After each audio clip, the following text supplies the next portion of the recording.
ये ऐसे सुंदर घनश्याम है, मेघ है। और अलपाल समील तो ज्वलत बदना मोद यदि सौरभा। और अलपाली भोरा जो है वो भ्रमर भी जहां पर रुक करके विराजमान हो रहे हैं, और भोरा उस समय फूलों के ऊपर बैठ करके कहीं रस को लेते हुए विराजमान है।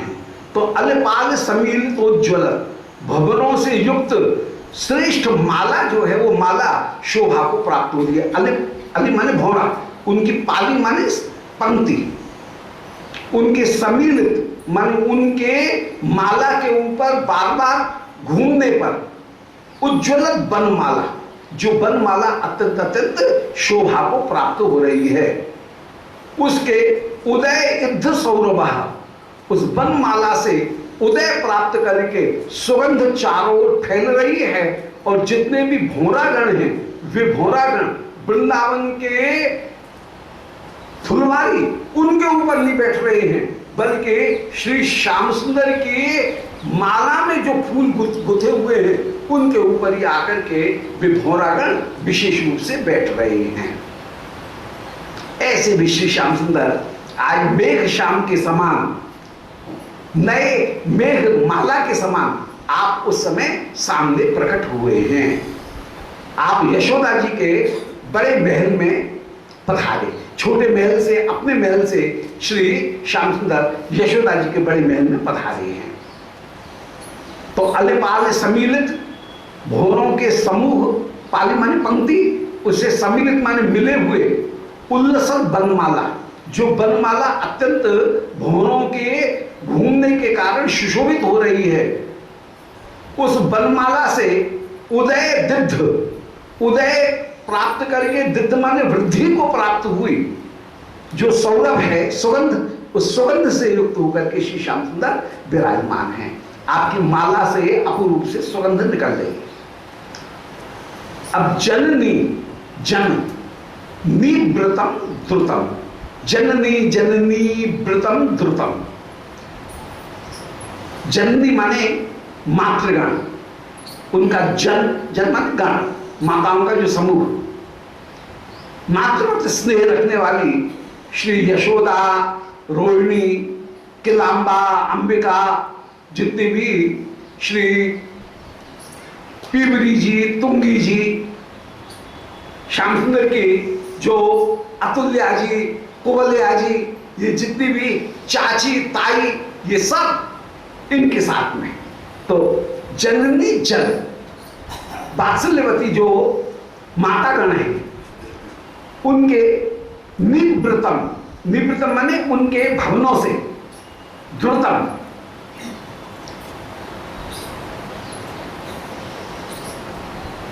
वे सब की सब एकत्रित हो आए हैं। और एकत्रित होने पर द्रुतम रचयन हर्ष पय परिप्लुतम, मातागणों के जनपद से माने मातागणों के श्रीअंग से रचयन हर्ष पय, हर्ष के आंसू उस समय नेत्रों से टप टप टपक रहे हैं, अर्थात इन सब की आंखें आनंद की अधिकता में गीली हो रही हैं।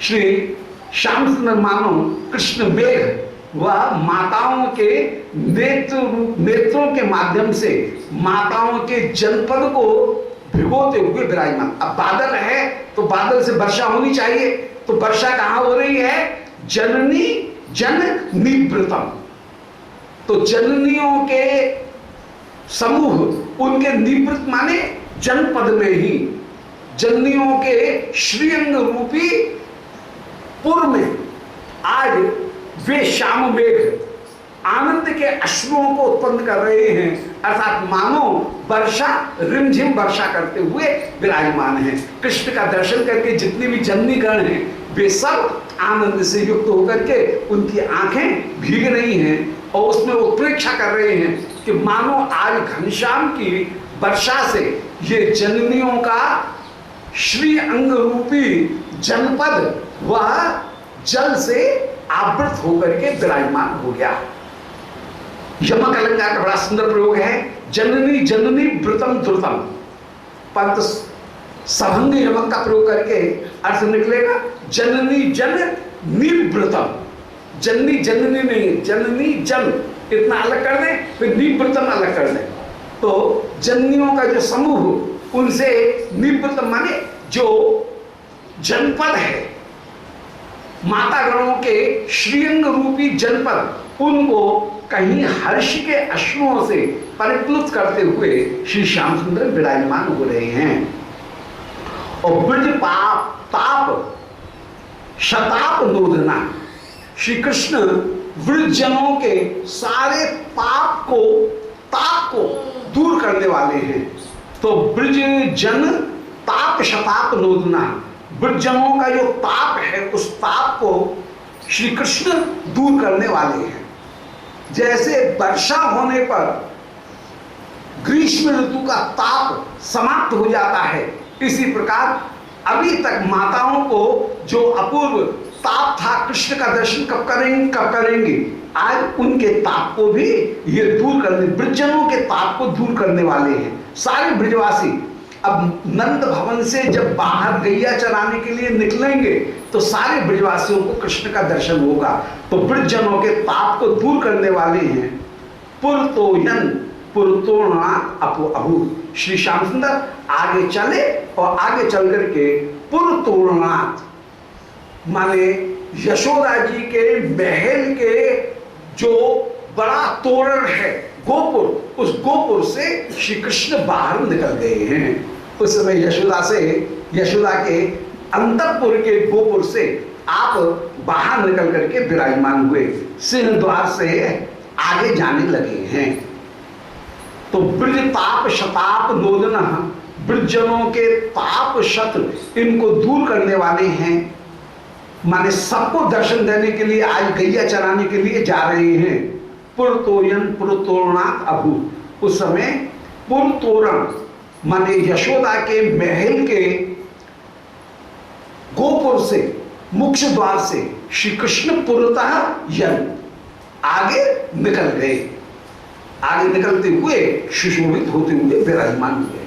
श्री कृष्ण का गोचारण के लिए जाना, वो जो समय है, वो समय ऐसा जिसमें कृष्ण का दर्शन सबको प्राप्त है, यहां तक कि अंत्यजों को भी श्री कृष्ण का दर्शन प्राप्त है। ये अंत्यज जो है वो श्री नंद भवन में तो प्रवेश करेंगे नहीं, वहां पर दर्शन नहीं करेंगे, परंतु गैया चराने के बहाने श्री कृष्ण जिस समय बाहर निकलते हैं, उस समय ब्रज के जो छोटे से छोटे व्यक्ति हैं वे भी कृष्ण का दर्शन करके कृतकृत्य हो जाते हैं। और जिनको मंदिर में प्रवेश नहीं है, जिनको नंद भवन के भीतर प्रवेश नहीं है, ऐसे लोगों को भी श्री कृष्ण के दर्शन का सौभाग्य प्राप्त होता है। पुष्टि मार्ग में एक व्यवहार प्राप्त है, वहां पर भोग श्रृंगार के समय और सुबह ग्वाल उनके दर्शन में जिनको आशौच है उनको भी दर्शन करने की सुविधा प्राप्त है। कृष्ण दर्शन के बिना तो रहेंगे नहीं, तो वहां पर एक नियम है कि भाई विशेष रूप से सुबह तो ग्वाल के समय ठाकुर जी जब गैया चराने जा रहे हैं उस समय सबको दर्शन मिलेंगे, और सायंकाल के समय जब गैया चरा करके लौट करके कन्हैया आ रहे हैं उस समय भोग श्रृंगार के समय सबको दर्शन मिलेंगे। ये पुष्ट मार्ग में अभी भी श्रीनाथ जी में और दूसरी जगह कहीं ये पुरानी रीत थी कि आशौच के में जब मंदिर में जाने का अधिकार नहीं है, उस समय भी श्री कन्हैया गैया चरा करके जा रहे हैं और गैया चरा करके लौट करके आ रहे हैं, उस समय सबको दर्शन करने का अधिकार है। और जो दर्शन नहीं कर सकते हैं वे भी उस समय जाकर के दर्शन कर लें। ये ऐसी पुरानी कहीं एक रीत थी। अब वो सारी रीतें समाप्त होती जा रही हैं, परंतु पुरानी जो परंपरा थी, एक मर्यादा जो थी, वो इस तरह की मर्यादा विद्यमान थी और वो बड़ी रसपूर्ण भावपूर्ण मर्यादा है। यहां पर भी श्री कृष्ण आज पुरतोरणात् अभूत, अपने यशोदा जी के महल के सिंह द्वार से बाहर निकल करके पधार रहे हैं और मानो गैया चराने के लिए जाएंगे, उस समय उन सब ब्रजवासियों को और ब्रज के अंत्यज जनों को भी श्री कृष्ण का दर्शन प्राप्त होगा, जिनको कि नंद भवन में घुस करके दर्शन करने का अधिकार प्राप्त नहीं है, उनको भी दर्शन की प्राप्ति हो जाएगी। तो ब्रज ताप शतोपनोदना, ब्रजजनों के ताप शत माने बहुत बहुत जो विरह ताप था, उनको अपनोदन करने के लिए, उनको दूर करने के लिए पुरतोयन पुरतोरणात् अभूत, श्री कृष्ण पुर से बाहर निकले। अब ब्रजजन माने जो वनवासी जन हैं, उनके भी ताप को दूर करने के लिए निकले। जो वनवासी कृष्ण के भक्तगण कृष्ण के साथ में नगर में प्रवेश नहीं कर सकते हैं, वे भी रात भर प्रतीक्षा देख रहे हैं कि कब दिन हो, कब कृष्ण का दर्शन करें। कृष्ण जब कल गैया चरा करके लौटे थे, उस समय कृष्ण के साथ साथ सारे मृग वे भी लौटे, परंतु आप मृगों से कह रहे हैं, बोले भैया अब तुम यहीं रहो। तो गांव की सीमा पर वे मृग बस गांव के रास्ते की ओर मुख देखते हुए बस वहीं बैठे हुए हैं, कल रात के बैठे हुए हैं कि कन्हैया दूसरे दिन गैया चराने के लिए आएंगे, तब उनका दर्शन करेंगे।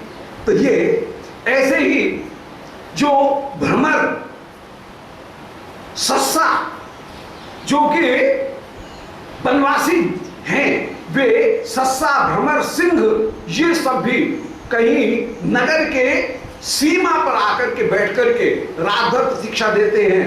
आप वृंदावन के श्री यमुना जी से वृक्षों से कह रहे हैं, बोले हे वृक्षों घबराना मत, कल फिर आऊंगा तुम्हारे साथ में खेलने के लिए। और आज उन सबको दर्शन देने के लिए श्री कृष्ण पुनः पधार रहे हैं। और जैसे ही पधारे उस समय पक्षीगण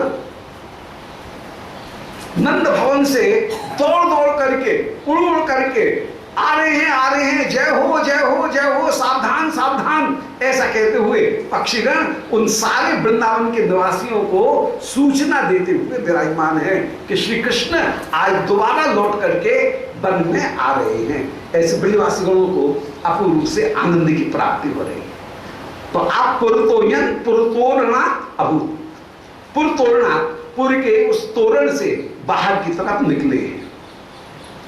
अथ सांबिकेया किलांबया, श्री नंद भवन की दासियों में श्री अंबिका किलांबा, ये श्याम सुंदर की दो परम वात्सल्यमयी धाय, इनके भाग्य का क्या नहीं हुआ।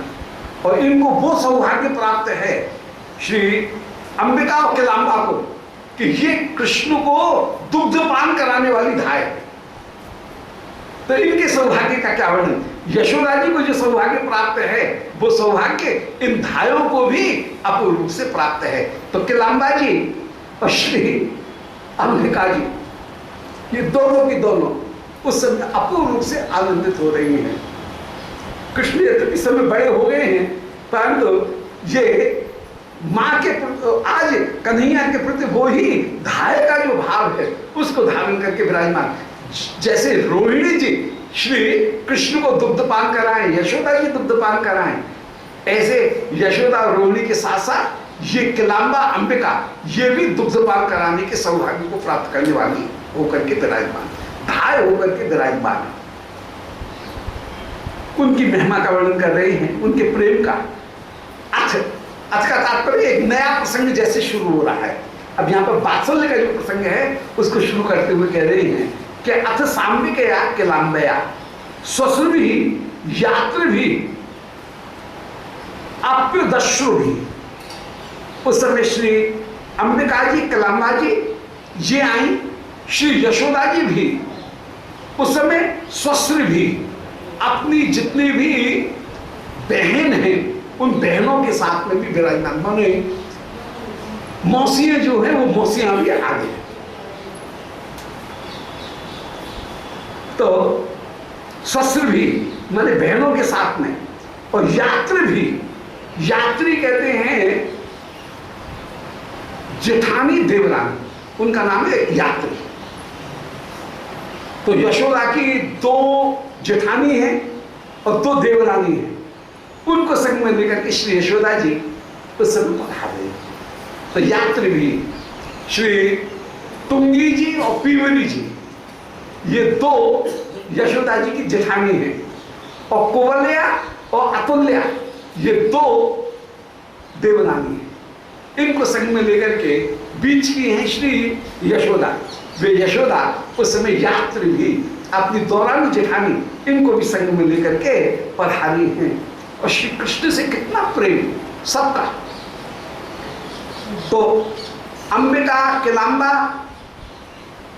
जो ससुरी माने मौसीगण, और यात्री भी जो देवरानी जेठानी है, उन सबको संग में लेकर के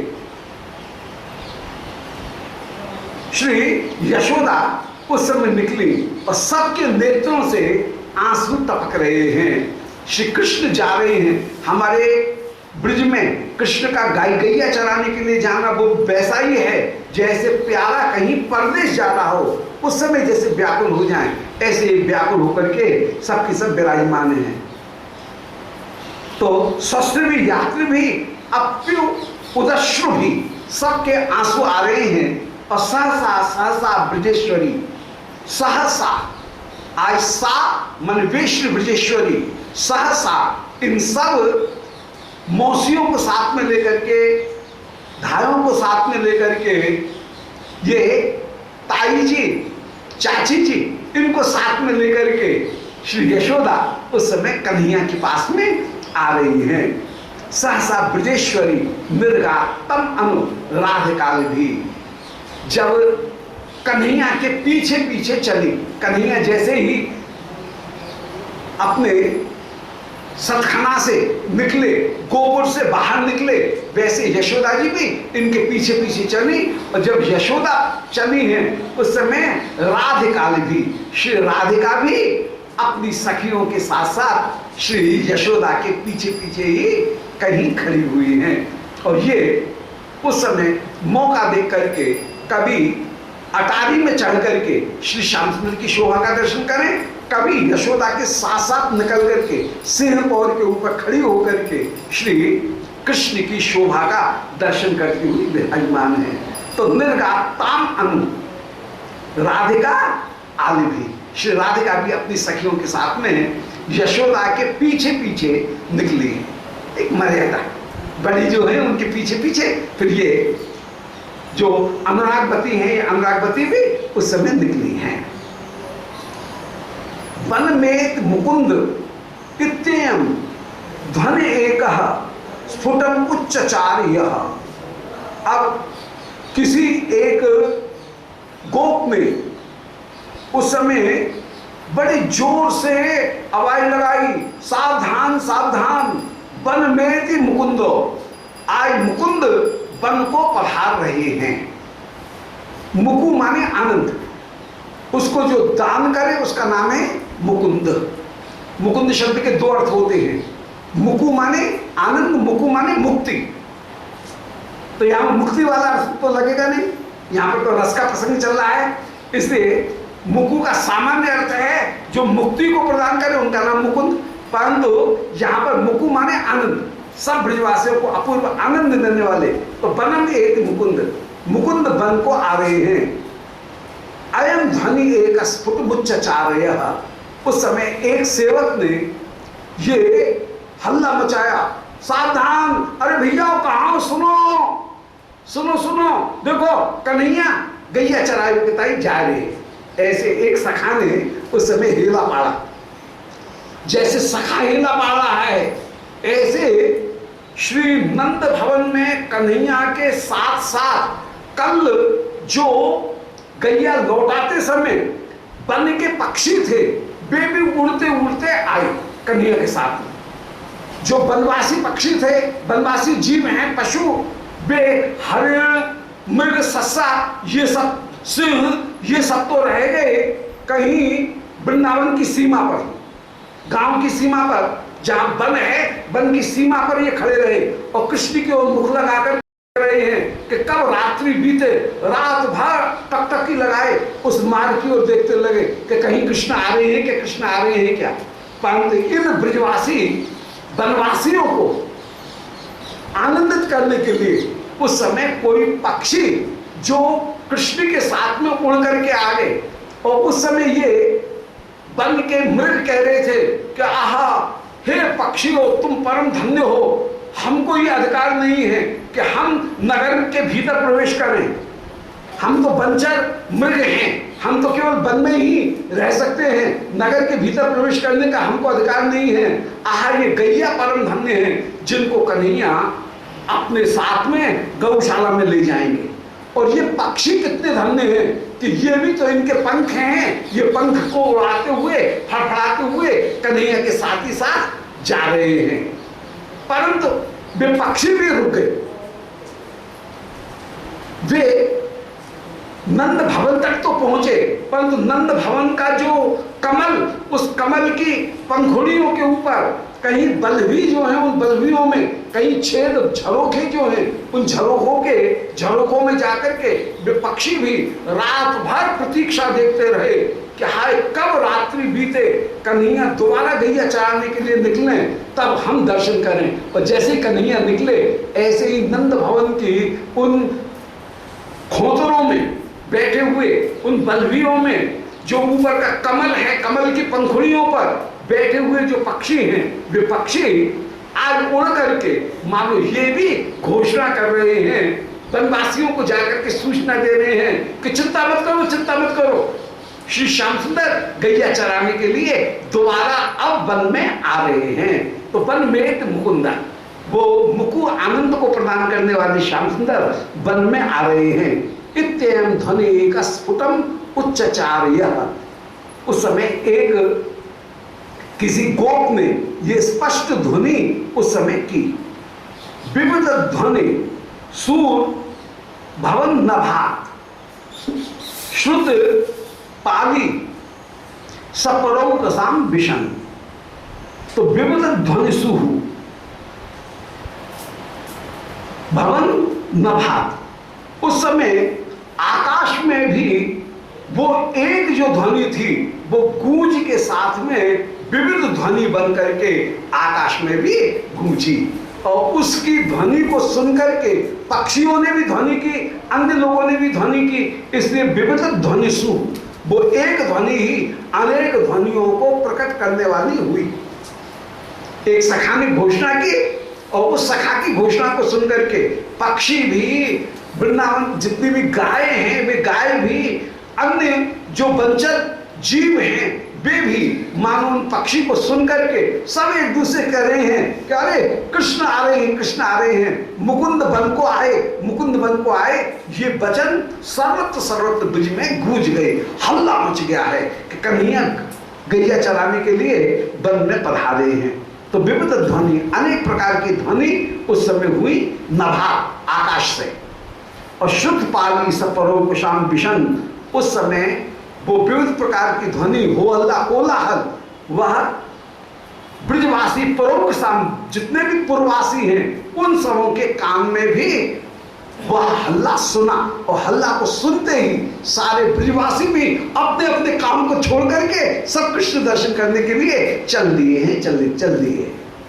तो शुद्ध पाली माने, श्रुति माने कान, पाली माने पंक्ति, सबके कर्ण पंक्ति में वो आवाज गई, और सब परोक्षाम विषण, पूर्ववासियों के कान में वो ध्वनि जब गई, उस समय सारे ब्रजवासी अपने अपने हाथ के काम को छोड़ करके दौड़े हुए कृष्ण के पीछे चले आए।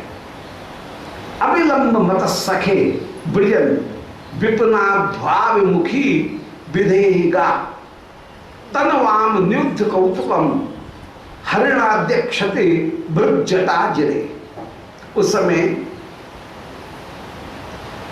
एक ध्वनि हुई, वो ध्वनि थी कि वनम एते मुकुंदा, ये मुकुंद आए वनम, वन को जा रहे हैं, वन में मुकुंदा। ये 25वें श्लोक में जो बात कही, वन में मुकुंदा। अब ये वन में मुकुंद, इस वचन के द्वारा कितने अर्थ निकले, उन ध्वनि अर्थों को प्रकट कर रहे हैं। इसमें एक संदर्भ है काव्य प्रकाश में जहां शब्द शक्तियों का वर्णन किया गया, वहां पर 3 प्रकार की शब्द शक्ति बताई गई, अभिधा, लक्षणा, व्यंजना। और चौथी शक्ति थी तात्पर्य। यहां पर व्यंजना वृत्ति वो कैसे प्रकट होती है इसको बता रहे हैं। काव्य प्रकाश में तो इसके लिए एक शब्द दिया गया कि गतोस्तमर्कः, ये वाक्य है। सूर्य अस्त हो रहा है, पर इस सूर्य अस्त हो रहा है, इस वाक्य के कई अर्थ अलग अलग वक्ता, अलग अलग श्रोता, इनकी दृष्टि से एक ही शब्द का अनेक अनेक अर्थ होगा। जैसे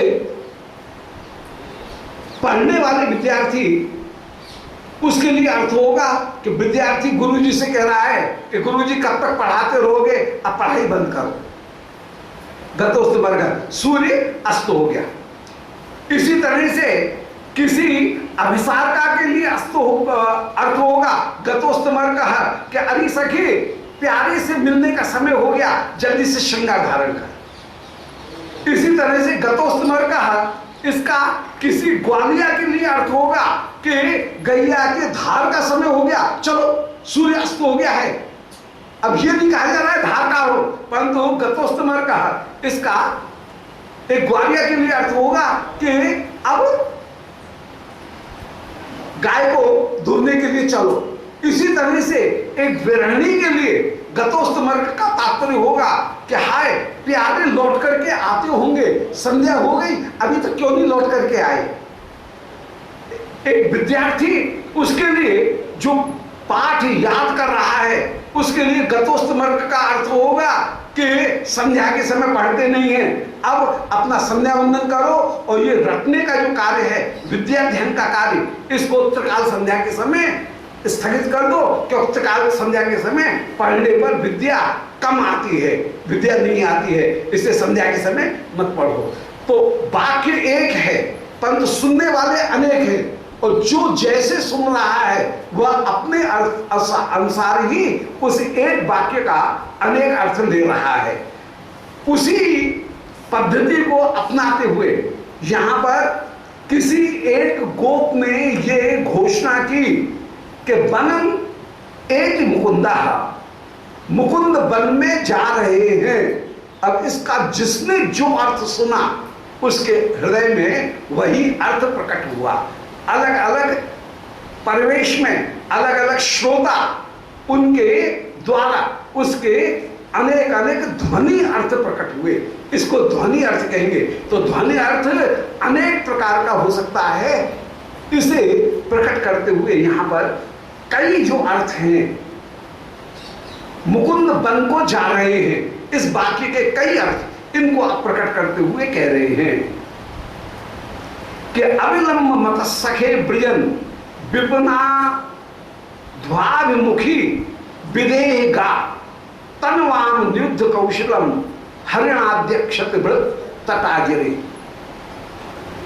वनम एति मुकुंदा, इस वचन को जब सखाओं ने सुना तो सखा क्या कह रहे हैं, सखाओं के लिए इसका अर्थ क्या हुआ इसी वाक्य का कि अविलंब मत सखे ब्रिजन, कि जल्दी ही हे सखे कन्हैया आए, विपनाथ ध्वाभिमुखी आए, जा रहे हैं, अविलंब जा रहे हैं। अतः हे सखे तुम भी अपनी गैयाओं को जल्दी से अपने खिरक से निकाल करके जल्दी से विपनाथ ध्वमुखी विधेयी, वन की ओर ले जाने वाली, वन की ओर हाँको, अपनी गैयाओं को जल्दी से निकालो। लो आवाज आ गई, कन्हैया बन जा रहे हैं, तुम भी अपनी गैयाओं को, तुम्हारी गैयाएं पीछे नहीं रहे, इसलिए अपनी गैयाओं को अपने खिरक से निकालो, चलो। तो विपनाथ ध्वमुखी, विपिन के मार्ग की ओर विधेयी गाह, अपनी गैयाओं को तुम आगे बढ़ाओ। ये अर्थ हुआ उसी वाक्य का गोपों के लिए। अन्य गोपों के लिए अर्थ हुआ कि वनम एति मुकुंदः, इस वाक्य का अन्य वाक्यों के लिए अर्थ हुआ कि अपनी अपनी गैयाओं को निकालो। फिर जो सखागण हैं उनके लिए इसका अर्थ क्या हुआ इसी वाक्य का, एक ही वाक्य का कि तनवाम निरुद्ध कौतुकम, आज कन्हैया के साथ में देखना मेरी कुश्ती होगी और मैं कन्हैया के साथ में युद्ध करूंगा। तनवाम निरुद्ध कौतुकम, आज कन्हैया के साथ में हम युद्ध करेंगे। ये उल्लास सखाओं में खेलने का, कन्हैया के साथ में खेलेंगे। हरिणाद्य क्षतिभृत तटागिरे, आज क्षतिभृत माने श्री गोवर्धन, उनके तट के नीचे, गोवर्धन के किनारे, गोविंद कुंड के ऊपर देखना आज कन्हैया के साथ में मैं कुश्ती लड़ूंगा। कल कन्हैया ने मुझे पराजित कर लिया था, हरा दिया था, आज देखो कैसे हराए, आज मैं कन्हैया को हरा करके मानूंगा। ऐसे किसी सखा में ये उल्लास। तो कोई कह रहा है भैया गैया जल्दी से आगे चढ़ाओ, कोई कह रहा है कि हाँ चलो भैया चलो, मैं कन्हैया के साथ में कुश्ती लड़ूंगा।